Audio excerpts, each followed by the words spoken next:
Okay, hi everybody. It's Matt Jones here from New Zealand Health and Safety Professionals. Again, we are running a live interview series in response to the Covid-19, which we are still currently in level 4. Now, a few days ago, you may remember we were lucky enough to be joined by DeAnne Brabant. She has returned to bring her amazing insight into the legal side of the health and safety response here in New Zealand during the level 4 response. So DeAnne, welcome.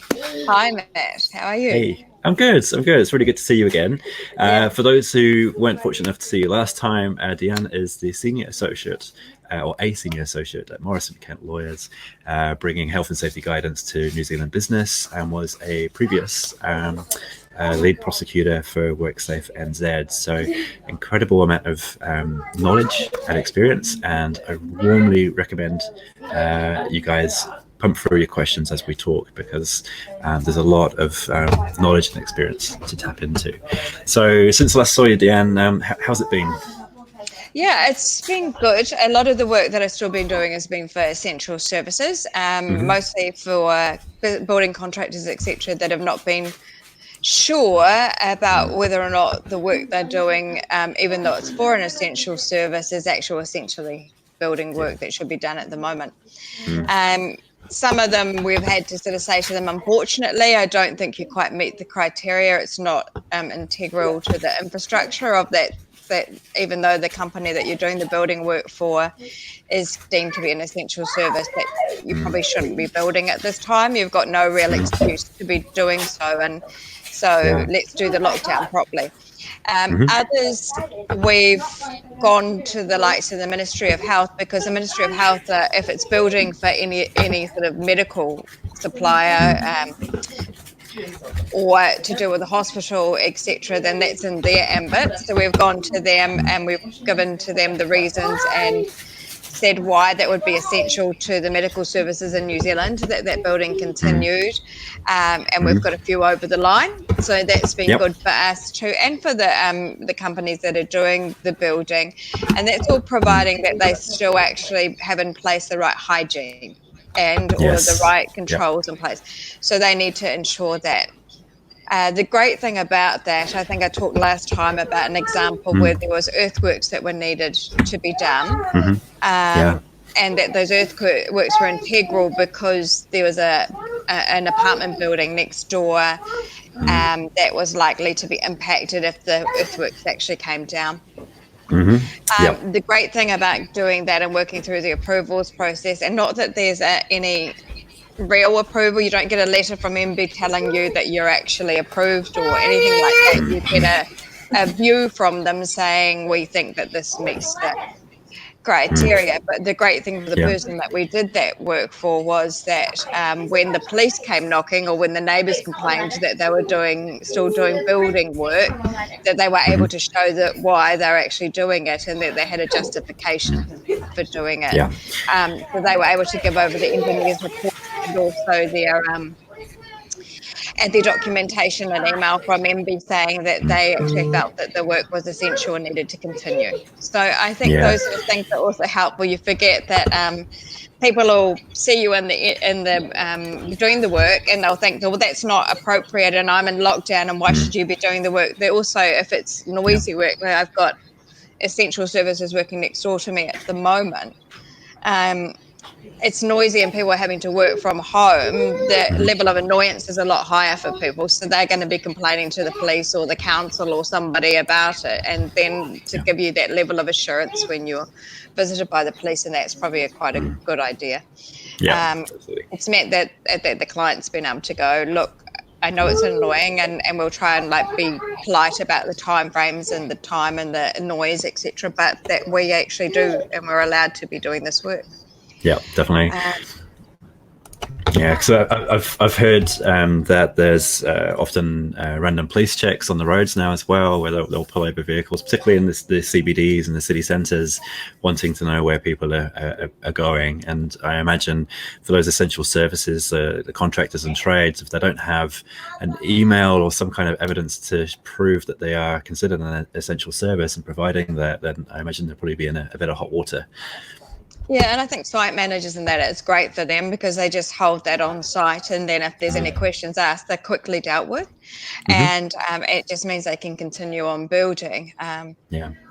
Yeah. I think they're able to say to like neighbours and people that are dobbing them in, etc. Look, actually, the reason we're doing this, like in that case, was because it's a health and safety issue if we don't do it. Yes. Um, Yeah, so yeah, yeah, because I think that there's a real danger. I think we mentioned this last time, is that people may forget that there's still a Health and Safety Act to comply with, and there's still Employment Relation Acts, and all these other pieces of legislation haven't suddenly gone away. Yes, we're under an emergency situation. We're under a level 4 arrangement currently, but we still need to be sure that we are meeting our duties under those acts.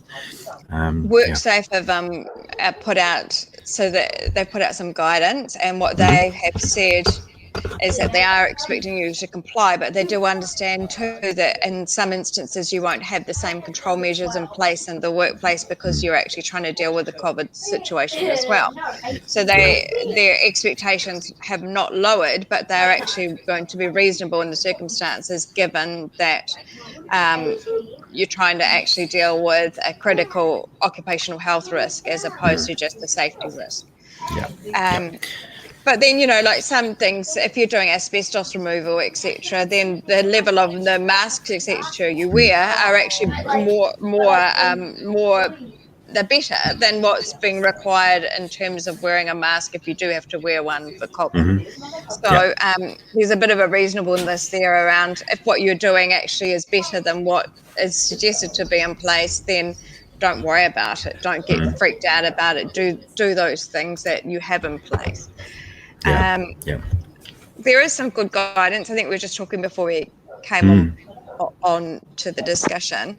I think people might want to criticise WorkSafe and say that they haven't been quick enough in getting guidance out. And I want to be sort of clear that when you're seeing the guidance from the UK or Australia, they didn't go into lockdown as quickly as what we have, and they Yeah. had a bit more of a run-in. So the likes of the stuff coming out of the HSE executive about construction and it's good. It's good what they're It putting out is. in Yeah. Safe Work Australia. It's really good guidance, Yep. and about dealing with workers who actually have COVID in your workplace and how to deal with that. They're putting out some great guidance about that. But I think there should be no criticism of WorkSafe that they don't have the same guidance, because we actually made a very quick decision in this country to go into lockdown, to move from an alert 2 straight to alert 4. Yep. To alert 4. So just like we were all reeling about that, I'm sure WorkSafe was too, and they're still trying to work out how to actually work while actually not being at work. Yeah. Yeah. So Definitely. Yep. I think if you keep looking at their website, they are actually responding and getting out what they can when they can. And in the meantime, the guidance that I've seen from other regulators, particularly Safe Work Australia and WorkSafe New South Wales, that's really good guidance, and you should just apply that anyway. And look, as we all do as health and safety advisors, we use whatever is going to fill the gap or deal with the risk that we're dealing with. And if there's not actually particular guidance in New Zealand, then we look to Australia and to the UK or Canada. Similar jurisdictions with Robin's Law, and we Yeah. look at those and we determine whether or not that's going to be good for our organisation. And that's part of that Section 30 duty about working out how to best control and manage your risks. So you do that anyway, right? Yeah, absolutely. I think what this is doing is possibly exposing those that either have great, robust health and safety management practices in place already, and those that perhaps are pretty low on the maturity scale, who probably right now are struggling and don't even know where to start. So I'm really grateful that we're getting information not only from our local regulator, but from overseas too. And some of the material, like you say, has been really, really good, very robust. And then also we've got groups like this, so this is a freely available public group. Some amazing conversations taking place on this page. I think the other thing to be aware as health and safety advisors, we've got sort of some situations where there's doctors that have been told off for wearing too much PPE, and so there becomes an intersection between what is health and safety law and also what's employment law. Yeah. And what workers are allowed to do in terms of refusing work, etc. But then there's a sort of a test in that too. Is it actually imminent or potential harm? The employer is going to actually have to engage in good faith with somebody, because if somebody's scared about going into a workplace and working as an essential worker, you really want to work through that with them anyway, don't you? Like, you want to work out what the basis for that is, and you want to work out how you're going to assure them that actually you'll have the right control measures in place to ensure that they're actually protected while they're doing the work as well.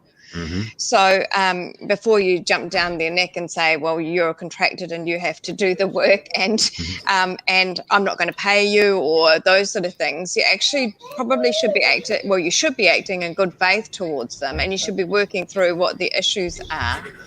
So you're not in a stalemate situation where workers are going, I'm not working, I'm refusing to work. They might not have enough evidence to support that there's actually imminent or potential risk of harm.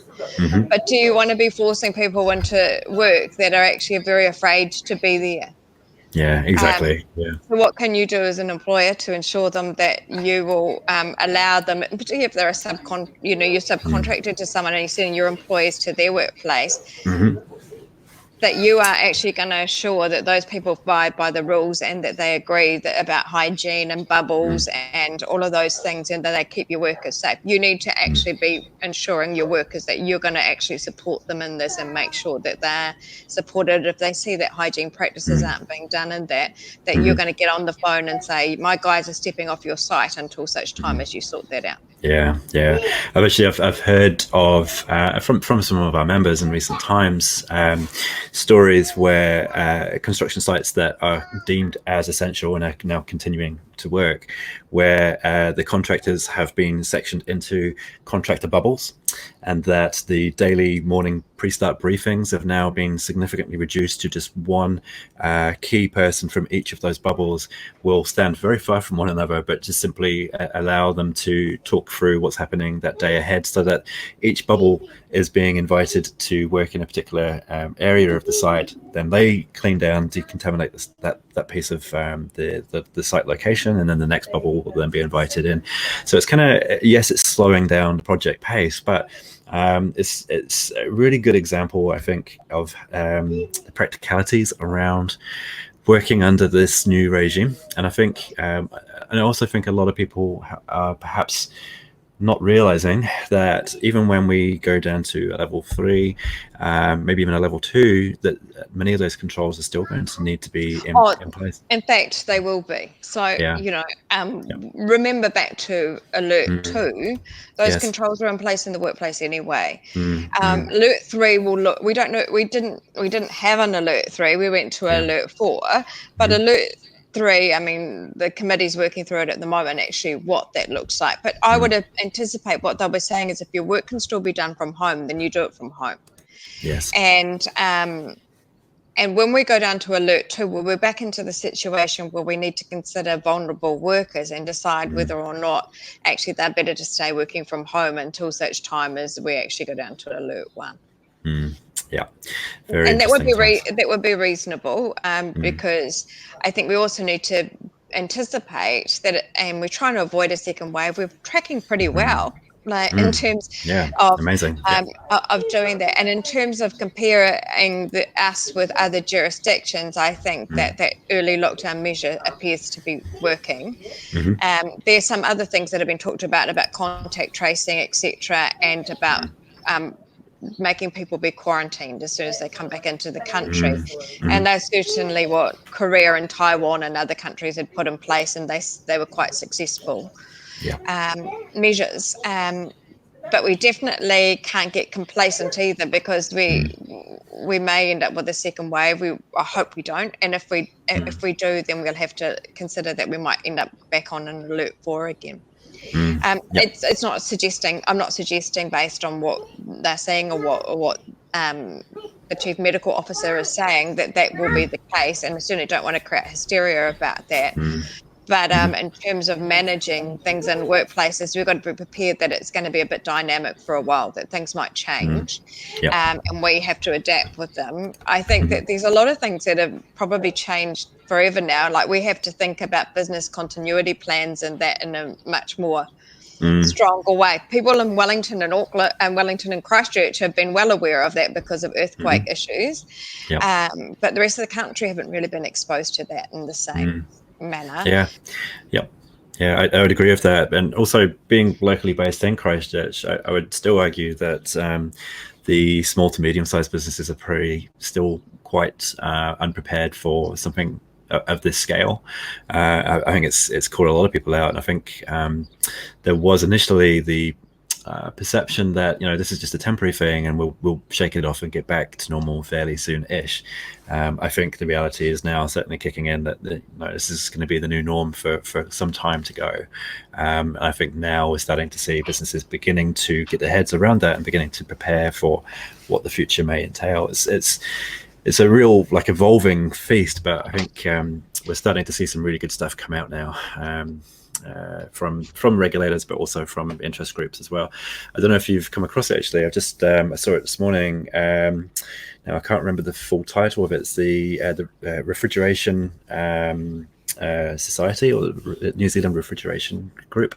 They've come together and developed a safe work methodology statement and a raft of measures to keep their people, or at least guidance to keep them safe. Many of them are considered essential service to ensure that the refrigeration, air conditioning services are all working within the DHBs, and really valuable stuff. It was just shared on LinkedIn this morning, so I'll if Heinrich Havman is tuning in at the moment from the Auckland Council. He was the one that shared the story. If he's online at the moment, definitely get onto it, Hein, because it's well worth sharing. I think you have to be careful too. Like, some of the early guidance, it's probably not as good as the stuff that's now coming out now that we're more into it. Yes. And I noticed that because there was a gap in the guidance from regulators, that lots of industries were creating their own that wasn't quite right. Sure. And that's not quite in keeping with what the Ministry of Health has said about what needs to be done in workplaces. So I think anyone that has created guidance sort of in the last 2 weeks probably needs to align it now with what's actually on MB and MOH's website. Yes. WorkSafe have got reference back to MOH and to MB, and they've put some guidelines in there on their website too. So now there is a bit more there. I shared that on LinkedIn yesterday, but it's actually definitely, I think it's good and it's helpful, and it also puts what the regulators' intent during the period is in terms of enforcement and what they'll be doing and what they won't be doing, so that you can understand that. Yeah, definitely. And then in terms of the definitions of essential services, obviously we're gaining a lot more clarity on that now too. There was a real scramble there for a little while to at least get a grasp on who actually hit that criteria. I was going to share that story today, as I'm really fortunate that myself and my business has been recognized as an essential service. We're providing support to others who are out there providing fuel and service to district health boards and essential critical services out across New Zealand. And I personally felt a little bit uncomfortable that I was based at home under pretty crazy conditions here, and unable to fully support our clients who are out there putting themselves on the line, basically. So and DeAnne, you were the one that helped me through that process. And I imagine you must be getting quite a few other businesses and organizations reaching out to you to help to navigate through that. Is that right? Oh, we are getting some, and some that are quite deeply concerned that they're being asked to do work for an essential service, but they're not actually sure whether that work is appropriate or needs to be done at the moment, or particularly because the criteria now, and you'll see with Christchurch Hospital, the criteria is about whether or not the work is also a part of the infrastructure of that entity and will assist it in continuing on? And that's actually not an easy question to answer given some of the construction that's going on. So like if it was a lines company and something was being done for them, it would have to actually be that it assisted them in continuing to generate and supply power. And some of those sort of lines, and then also the lines around whether or not there's imminent or potential harm or risk to health and safety, they're not so easy tests for a tradie to apply or to consider whether or not. Some of them are very clear, like if there's sewage leaking and that leak, go sort it out. But there's some other ones that sort of, and while the guidance on the MB site gives you an idea about, and they do their best, they give you a standard sort of one column, these are the types of things you're allowed to do. On the other column, don't do this stuff. But some stuff falls in between the gaps that you're not absolutely sure of. And I can see why it's causing people angst or stress. The other issue is that suddenly the list of what is an essential service is growing all the time. The original origin of essential services is actually in the CDMA and also the Education Act. So the original ones that were there are all infrastructure based and education at certain levels and hospitals, etc. And they were all well defined within the legislation. But now, as time goes on, you've actually had an exemption made for TY Point, for the aluminium smelter. The wine industry is included as part of food and beverages, and it's getting wider and wider. And I saw the other day that some garages are allowed to do warrants of fitness, etc., and supply tyres. And that's despite that put out in the newspapers was you don't need to worry about your warrant of fitness at the moment because, and insurers are saying, we're not going to have, we're still going to pay out unless there was actually a fault with your car. We'll be fine that you don't have a warrant, but yet now they're deemed to be essential services. So things keep on changing, and then there's no real approval for an essential service, but there's an approval for essential goods. So it's quite, well, a registration for essential goods. So if you're selling goods over the internet, and you believe that they're essential goods, then you're expected to sign in with your Real Me ID on the MB site and actually register yourself and say what the nature of the goods are that you're supplying so that they can track them. Right. So there's been easing up on couriers and what they can bring to your house now and the types of things that are considered to be essential. But then there's some real odd decisions about what are essential goods and not. Like, so we ordered a slow cooker and a mixer, but my mother couldn't order a bread maker. Right. Yeah. It's funny, isn't it? How that decision's been made. It almost feels like someone sat there with a checklist going, some of this, some of that. It's a little bit inconsistent. And I can see why there's confusion for people, particularly businesses who maybe are not sure whether they should actually be operating or allowed to be operating, and in an environment where people are actually losing money or having to get subsidies to pay employees, and they'd rather have people actually doing work. I guess it can be quite hard to see that other entities are out there working as well and able to build and do those things. If you're not sure about whether or not you do meet the criteria or you want assistance in actually putting an application together, because I think, like in the case of your one, you possibly yourself, Matt, would have looked at that and gone, there's no way they'll grant me that. But we worked through the process and we were actually able to put a case forward that actually assisted you in getting that approval, which meant you could hire your cabin that you wanted to get and keep working reasonable hours and not late at night. What I would say about Matt's situation, if you're a health and safety professional thinking, I might be in the same category as Matt, the uniqueness around Matt's situation was the nature of his clients that he's providing health and safety advice to, and they, when the response from MB came back, they were very clear about the type of work that Matt was allowed to do as well during the period. Which was essentially for those people and to support them as an essential service during the period. So Matt and having that agreement from MB has to still stick to the terms of what he's been told to do and what he's allowed to do. Yeah, and absolutely. And so the end result for me and the company is that we're able to have hire a porticom, basically just to do office-based work.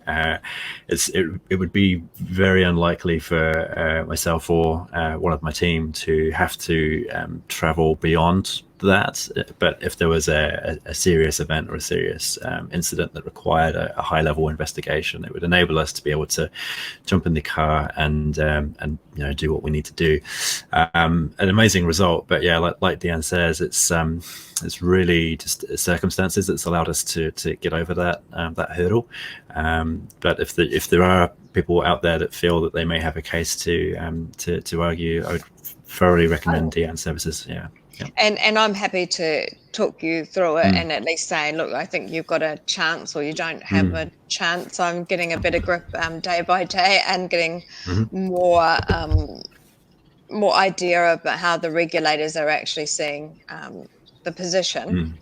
I think things will probably change as the next 2 weeks go on too, that there may be a slight loosening up on some things.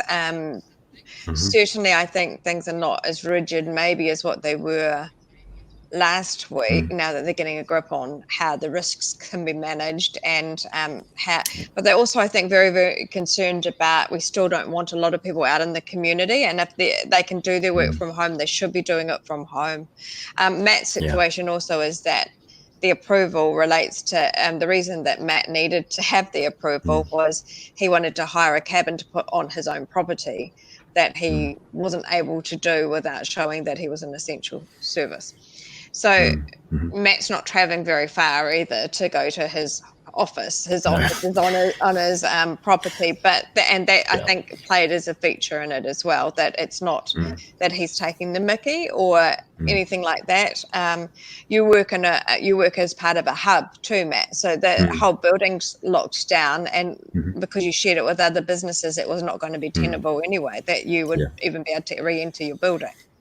So there's a few circumstances there, but if you are wondering whether or not you do meet that criteria, or you think that you might have a chance to meet the criteria, then more than happy to work through that with you in order to determine whether or not it's worth putting something through to MB and seeing what their position on that is. Yeah, awesome. Thank you. I mean, I'm going to be forever grateful for that. The cabin hopefully will arrive in the next 24 hours, and it will just, for me, it will also just enable me to help differentiate between family life and work life as well. As you've kind of mentioned earlier, is my working hours have basically been between 10 at night and 1 to 2 in the morning, just to juggle that, which hasn't been conducive to anyone's health. Really, I feel absolutely exhausted at the moment. Now, for those of you who are tuning in with this live feed, please feel free to ask DeAnne a question as we do this live feed. It's been an absolute privilege, really, to be able to do this, to have this technology available, to make it freely accessible to New Zealand Health and Safety Professional group members. There's almost over 1,000 of us here on the Facebook group now. Gosh, it's amazing.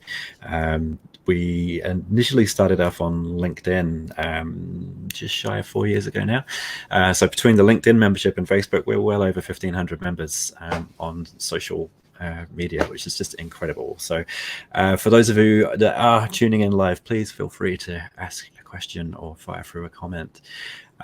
So in terms of any interesting lessons learned over the last week or two, DeAnne, is there any kind of interesting themes or any interesting points that have really kind of caught your attention? What I've been interested in, I mean, I think I talked about this on the last time that we were talking, is there's always been a good focus on safety, but not so much on occupational health, and that's always been a bit of a problem, because it's been a bit of a struggle for the regulator to get people thinking about occupational health as well. And I'm noticing that now people are getting a bit more onto it, and they probably, I mean, from your postgrad studies, and me also from my postgrad studies in occupational hygiene, etc., that's always been a part of health and safety. the management of communicable disease in the workplace, Mm-hmm. but that hasn't been at the forefront of people's minds. And now I'm seeing that people are talking about, incubation periods and transmission and all the rest, and that people are very aware of those things.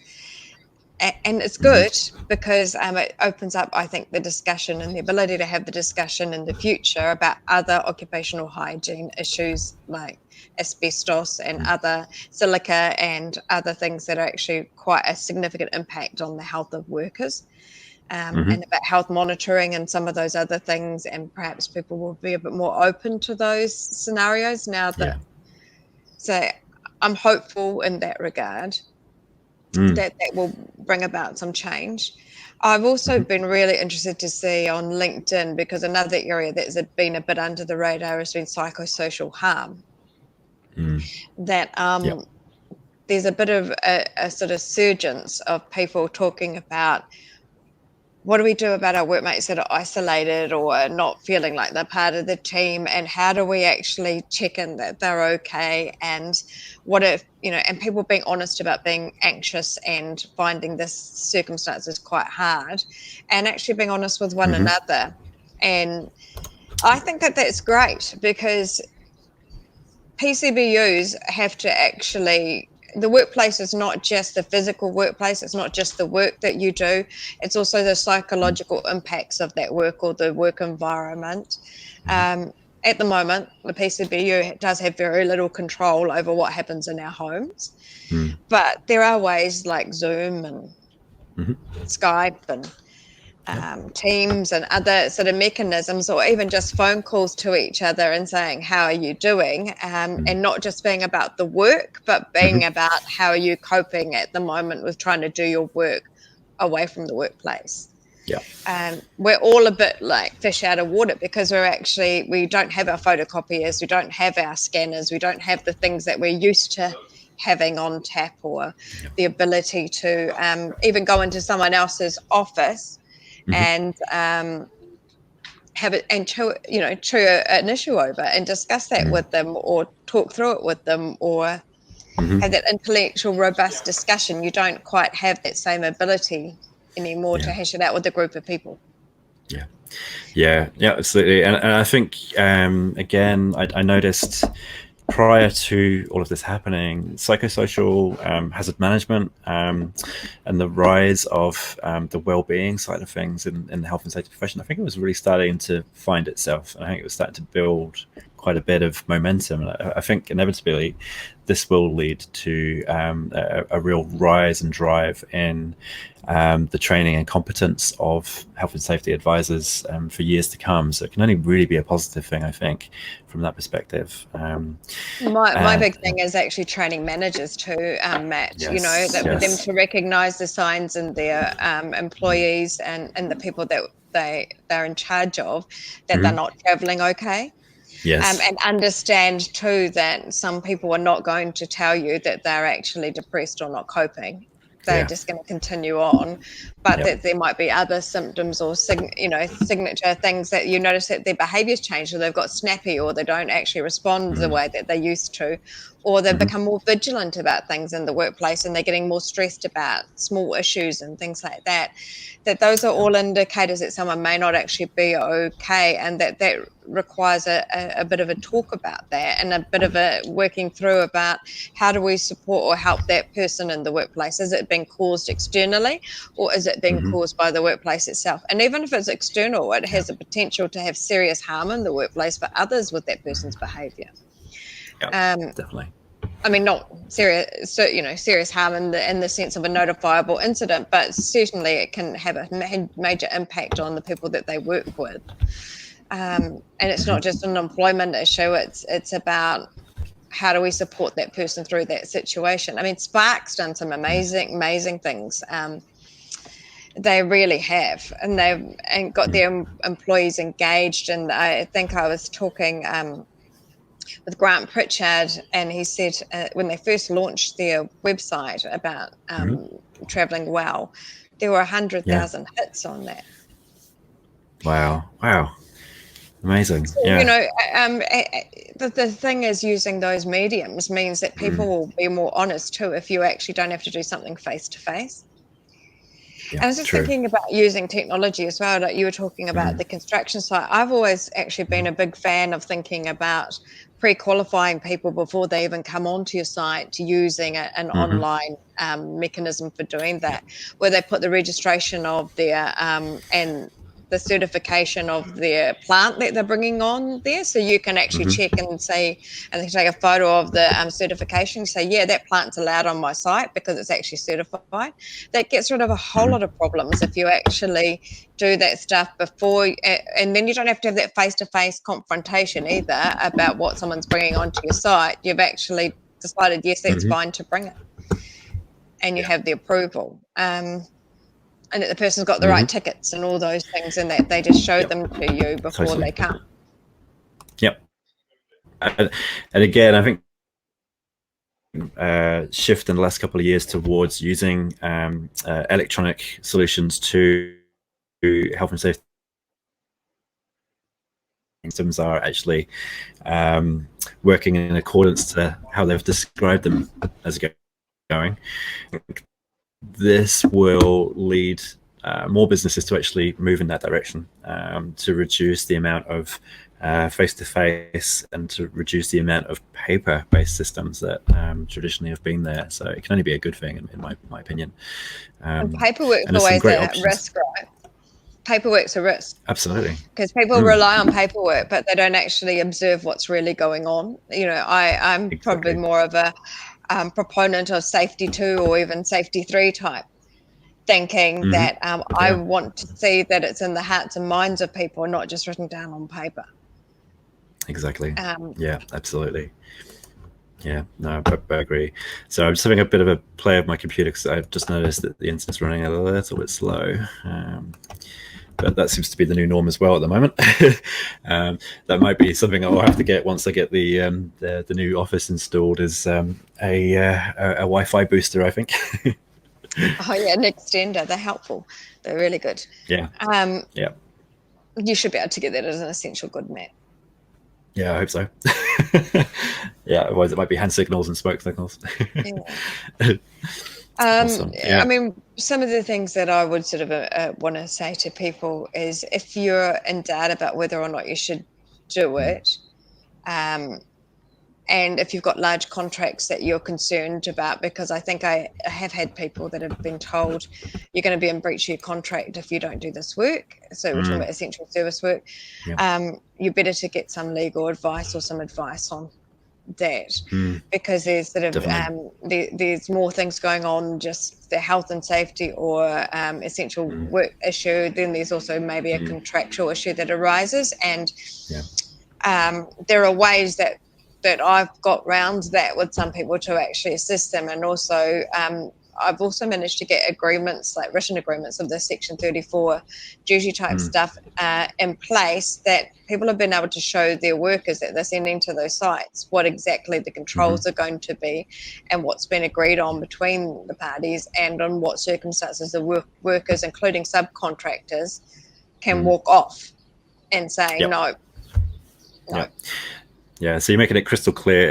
It's almost kind of like that pre-qualification process, right? So you're having those conversations long before they are on site. So it's avoiding those sticky moments where, oh, I feel like I'm under pressure, I can't say no. Or no, you can just turn to the documentation, what's been previously agreed, and just simply say, look, it's not entirely my choice here. We feel if we base it on what's already been agreed in writing, we can no longer be here, and we'll go and have a conversation. Well, and I think that's what we've sort of done, is the agreement say we'll supply these what are actually essential services to you. So if we find out that what you're going to ask us to do is not part of the essential service or not necessary, we will walk.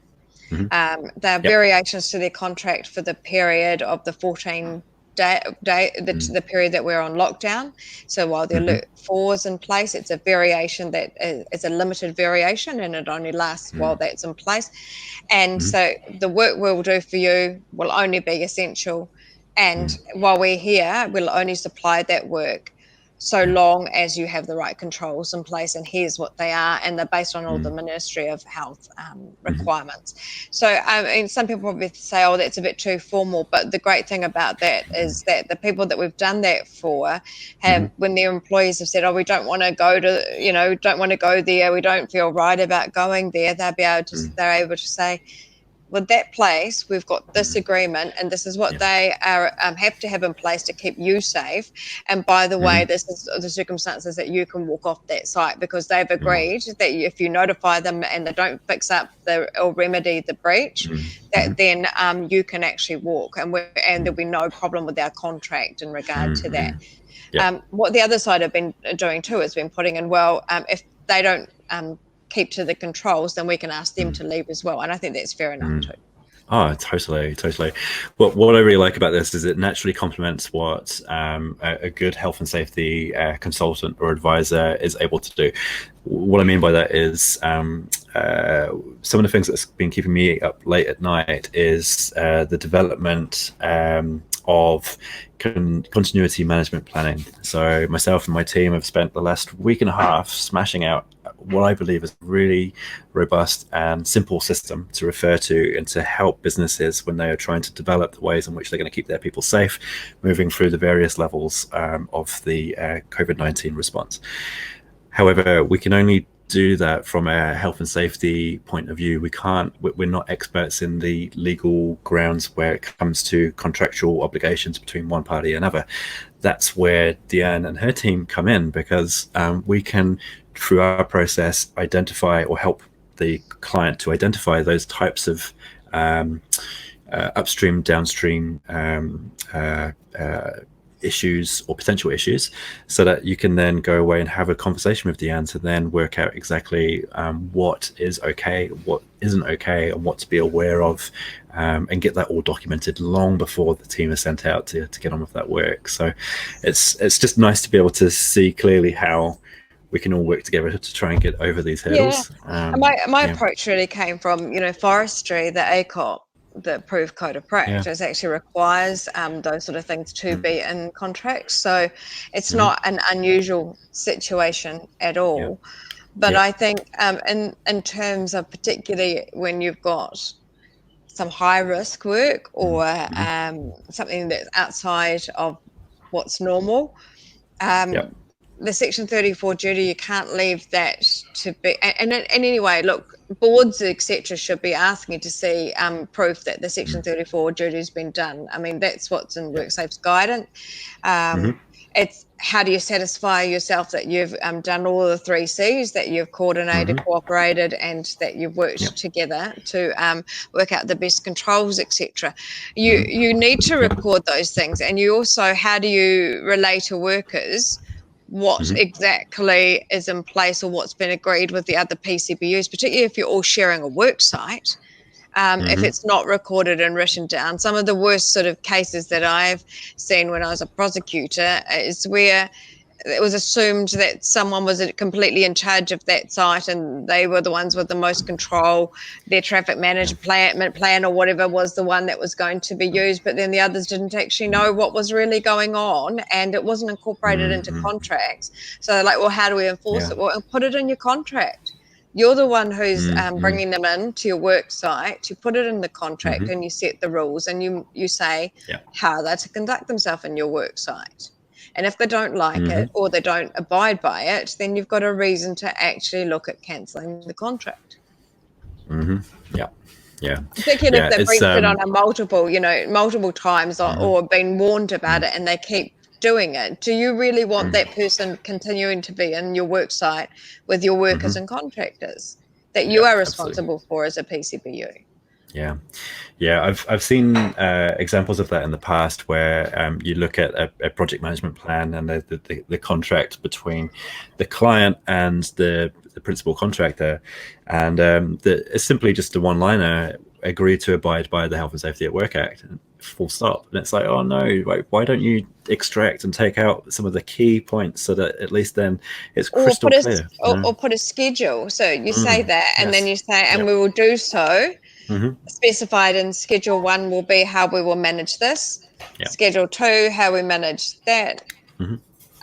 or incorporate your health and safety plan, etc., and have them agree to actually abide by your plan and your safe work practices if they're applicable.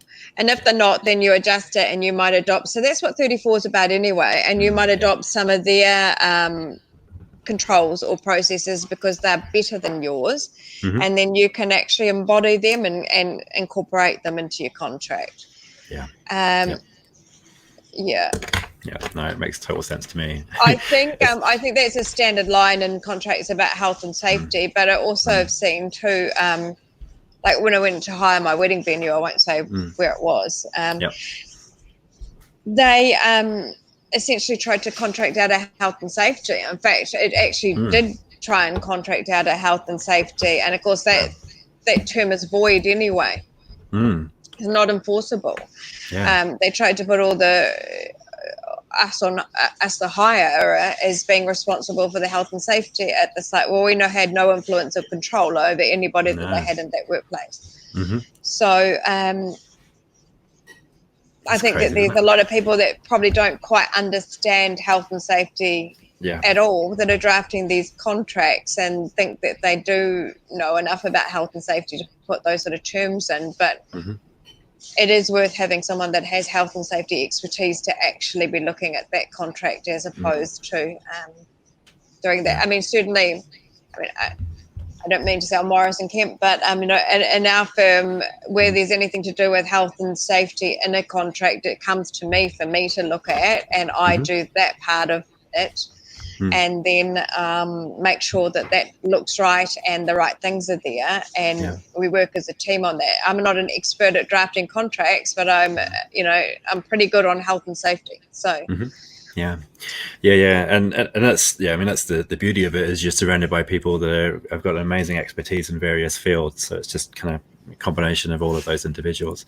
That's why I'm really excited at the prospect. I mean, we've only really known each other for a few months, but I'm really excited with the prospect of seeing how that can really benefit our clients and future clients, pulling together the on the ground kind of the grassroots type health and safety of getting people out of trenches basically, and then being able to help avoid some of that stuff through the contractors, through the contracts and the pre-planning stuff as well. So it's going to be, I think for me, having spent years like doing prosecutions and dealing with the real hard end of the stick with victims, etc.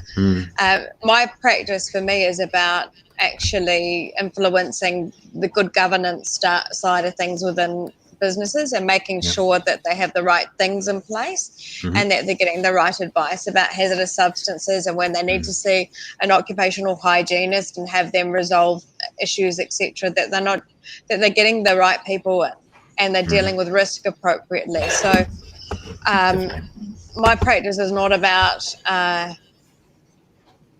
being the ambulance at the bottom of the cliff or defending people with prosecutions. I can do that sort of thing, etc. And I certainly have got the ability to do that, but I would much rather be doing stuff that actually influences it so that people don't get harmed in the first place, and that the businesses move towards maturity. They're actually mature in terms of health and safety, and that it's not considered to be an obligation that they do just because the Act tells them to do, but that they actually see that it's part and parcel of being a good, healthy business and productive business, that they do those things. And I mean, who knows? I mean, this might be the shake-up that as a culture, as a country, we may benefit from in the medium term, where businesses suddenly start to see the true value of planning and communication between the various parties. It could all become quite a positive thing. I think people are going to need to look at their health and safety packages and policies, and if they've bought off the rack stuff, etc., they're going to need to really look at it closely and see whether or not that it's actually fit and proper for their organisation. Yeah, absolutely. It was actually really interesting to see the Prime Minister yesterday referring to the health and safety response to this, and that businesses need to do exactly that, is to look at their health and safety management plans and to ensure that they're fit for purpose, because I think many of them that either are sitting on shelves gathering dust or are off-the-shelf products that basically don't tell you anything about their business, and those days they have to be part of the past. It's a big, Well, big bit of work. And I think people forget that Section 30 is an ongoing duty. You actually have to have this iterative response to health and safety. So you don't just work out what your right control is and then go, forever and a day we're going to use that. You actually monitor and look and say, is there something better that I could be doing now because technology's changed? Like, previously we put a fixed guard on here, but actually we could put a light curtain and still and get better cleanliness, so that that's like that Telly's case, get better cleanliness and deal with listeria without actually causing another hazard or another risk that's interplays with the one that we already got. Yeah, absolutely. Cool. It's just such a pleasure talking to you, because it's just really nice to be able to pieces of the act and then actual real life stories to kind of bring that piece of legislation to life, and then putting it into terms and language that we can all relate to. It's great. Hey, look, I'm mindful of the time. Yes, I know you're a very, very busy person, and I've got to get back to my daughter who just turned 10 today, so I'm going to go and spend a wee bit of time. Have a party with her. Yeah, I will. And look, we'll keep doing this. I think we'll touch base again perhaps sometime next week. And right. So until then, have a wonderful long weekend if you're going to get one. I hope you do, and we'll speak soon. Okay, thanks, mate. Okay, take care. See you, DeAnne.